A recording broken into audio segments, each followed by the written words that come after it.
ener mala ken niam kana astilin ka ruwaine ka tungnas kia kanur online tv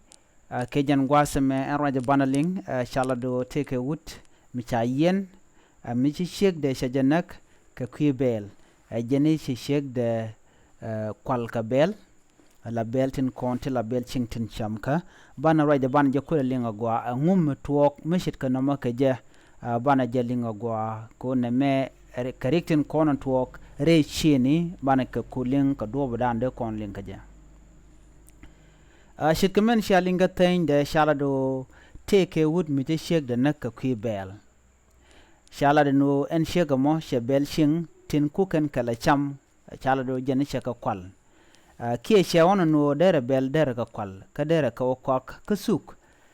shala do en wuda mo ken shek de tekare gag mdi na wen gwasan dana teketin shala do en gwasa mo miche tuogan wo shi korche to kam dien ko kan chika dien ling shala do en wuda mo fonde men chi shek de nak ralien wa shawoniam an do barwal ken gaje en wuda mo ate kurundu jandang wanu de karodian ka jan shala do jan sha pure tel bella pure gwasa danen chipincho coat ke gwada danen pieska bel shala do jan sha pure ramadan la pur shala do shegde jan la bel puro ken belen kono kwal sham shiendien en wuda mo la mas ne kwang ka gwasa danen chipor cheben ke gwada danen por ka kakaje shiana shelat ka kwang cha jalad nono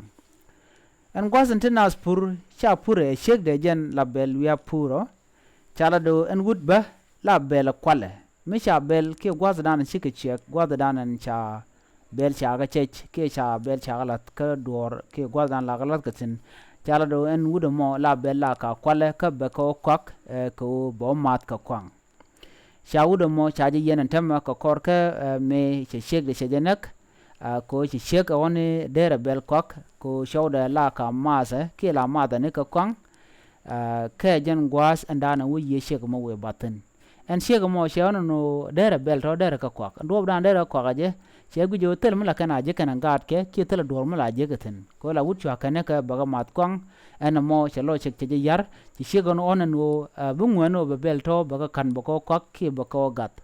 ana mo chala do jere kandana chor la dare ka mo tuoga ka a will nos kanti kam wuda kan shek de tichirwal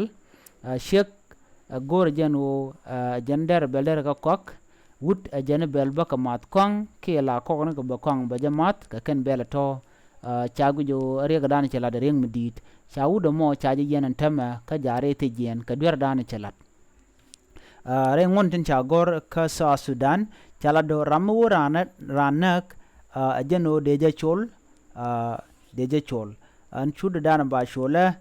ba ja chol ko jen che yeran che jabat ke je shongran che je wo kejem an mo chala do de wudo mo de shega mo de je chol an shega dan la shegde ajere ga dan shora lat ka kwi kwan ke ka kwi kwang sha do dan an bari ke jen tam sha jenen en kwang akel mi yer shing yer dor ka do dan titin chira na ngaje gwano shore kwang an kwang te ka bet lade ki tishi go ka ta shing manane na shinga je ka kuje mo kwang akel mi jeg mugoro de lare de je top ke de na de ke nye ke je ko de na de alde kanapel ko gwasa danen shi gak tok joda pel pinyen kwang agwarola kwang agwantila kwang la chula janonga ki mi chiro da lot ka kwang kuje wo na me abwar ki na me jeka